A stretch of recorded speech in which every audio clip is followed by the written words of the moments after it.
Hello, my lovelies. How art thou on this fine evening? It has been raining on and off here in Hawaii, which sucks. Hate the rain. It's awful. It's terrible. Ugh. Anyway, I'm here to review the book Untamed, which is the fourth book in the House of Night series. I'm just going to get right to it. I'll read the back for you guys. Dare to enter the House of Night. Life sucks when your friends are pissed at you. Just ask Zoe Redbird. She's become an expert on suckiness. In 1 week, she has gone to having 3 boyfriends to having none, and having a close group of friends who trusted and supported her to being an outcast. Speaking of friends, of the 2 Zoe has left, one is undead and one is unmarked. And Neferet has declared war on humans, which Zoe knows in her heart is wrong. But will anyone listen to her? Zoe's adventures at Vampire Finishing School take a wild and dangerous turn as loyalties are tested, shocking true intentions come to light, and an ancient evil is awakened in PC and Kristin Keth's spellbinding 4th House of Night novel. Bum, bum, ba! Alright. So as you can see, the cover is gorgeous. Not that we should judge a book by its cover, because we all know that's very bad, but look at it. Look at how beautiful it is. Okay, no. I'm done looking at it. So, this book starts at... Oh, she's still at the House of Night. Oh, sorry, I read this book and then read the next book without making them review first, so I have to, separate the two in my brain. I apologize. Okay, so in this one, Zoe is still at the House of Night. In the previous book, she has become isolated from her friends. Lauren is dead, Eric hates her, and Heath was in serious pain, so isn't talking to her either. For those of you who didn't read, or have not read, the third book, then y'all are on the wrong video, and you need to go somewhere else and go read the third book so that I don't spoil this for you. For those of you who did read the third book, here's a recap. At the end of the book, Zoe is caught sleeping with Lauren by Eric, and she runs away because that's just what she does. Her coping mechanism is running away, and her friends find her because they, I guess, know she's feeling sad, and Eric is like, oh, she's such a slut, oh, she slept with Lauren, la da da da, and her friends are like, well, maybe she has a reason. And then Stevie Ray shows up, and they're like, oh, hell no. And so they save Stevie Ray, and all of that is great, but while saving Stevie Ray, Aphrodite lost her mark and is completely human with the added side effect of visions. And she runs off, and Stevie runs after her, and Zoe is left all by herself among people who hate her. Yay! So in this next book, everybody still hates her. Aphrodite and Stevie Ray have not yet returned to the House of Night, but they'll come in a little bit later. Zoe is in the process of trying to figure out how to reconcile with her friends, who, however, are having a hard time even stopping to listen to her for one moment. So she's finding it extremely difficult. But because of something Aphrodite says, they work it out and everything is fine. So you have to read the book to find out what happens. Review. I adored it, as always. I read this book in a day. Guys, I read this book in a day. I originally read it in December of 2009. Not like y'all really care. But for those of you who are just joining me and don't know yet, I am rereading this series because the author finally came out with her last book, and I decided instead of continuing onward, I would start over. So this is me starting over, and I read this book about 6 years ago, and whew, the rush. And so yeah, I thoroughly enjoyed this book. I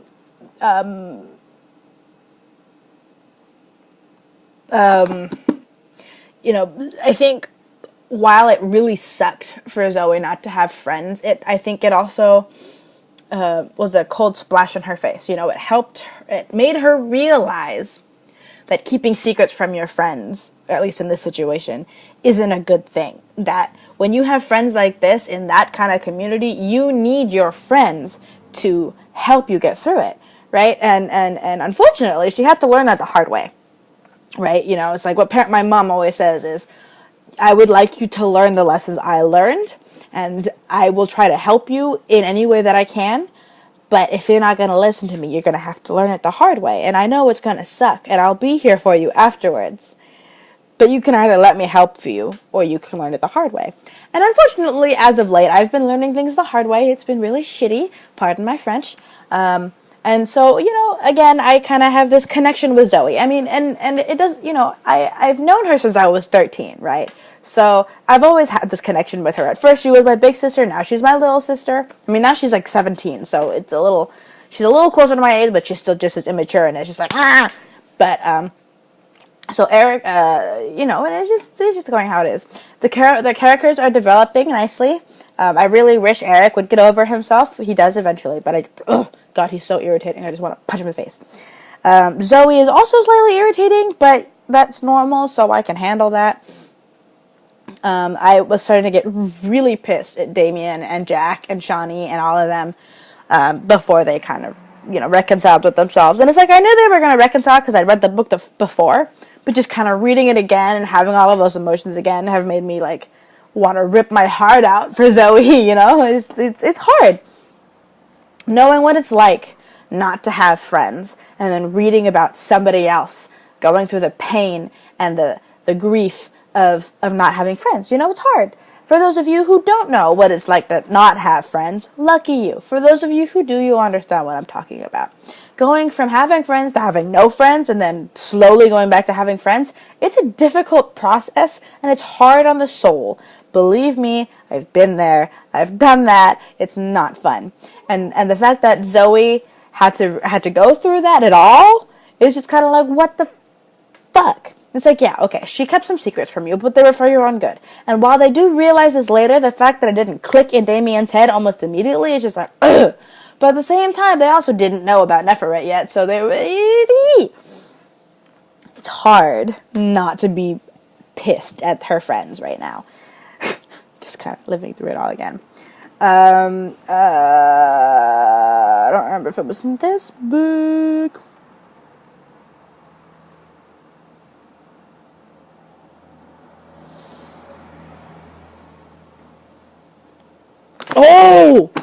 Oh yes. Oh, that's this book. Okay. So as they're going, as they go, as the book continues, you know, it's, they start, Aphrodite has a vision about a poem, and it tells them about an oncoming darkness. Woo! My God! I was like, oh my God. Okay. And so this darkness, I'm going to ruin it for you guys, I'm sorry, but this darkness is Kelowna, a fallen, gorgeous hunk of man. Oh, God. Oh, Jesus Christ. God, can't even handle. Can't even handle. We only meet him for like 2 seconds at the end of the book because he's risen from the grave. Technically, not really. But he comes because of something that happens with somebody else and trying to kill Stevie Ray, and it's all this big commotion and la da da da.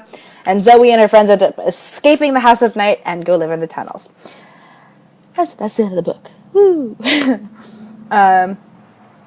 I adored the ending. It was very climatic, of course, because thank God you gotta have climax.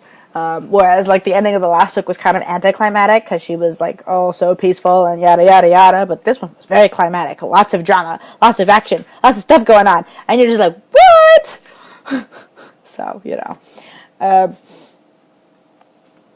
so yeah, I highly suggest this book to everybody because it's amazing, it's fantastic, it's probably the best thing. No, it's not the best thing. We all know that the best thing in the whole world is the Vampire Academy series, which I may or may not get around to rereading. Don't bet on it.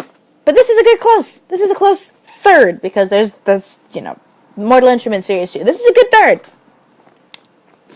I would highly suggest this series to everybody. Anybody. And like I said in my last video, or last few videos, I don't know which video it was, you know, it is aimed at a younger audience, so those of you who are older may not be able to handle the amount of drama that goes through this girl's head. But it would be very entertaining, I think. While slightly annoying. At the same time, I feel like it would be very, very, very, very, very entertaining. But that's just me. So yeah, keep an eye out for my next video, which will be of the book Hunted. And I will see y'all next time. Shakas. Peace out.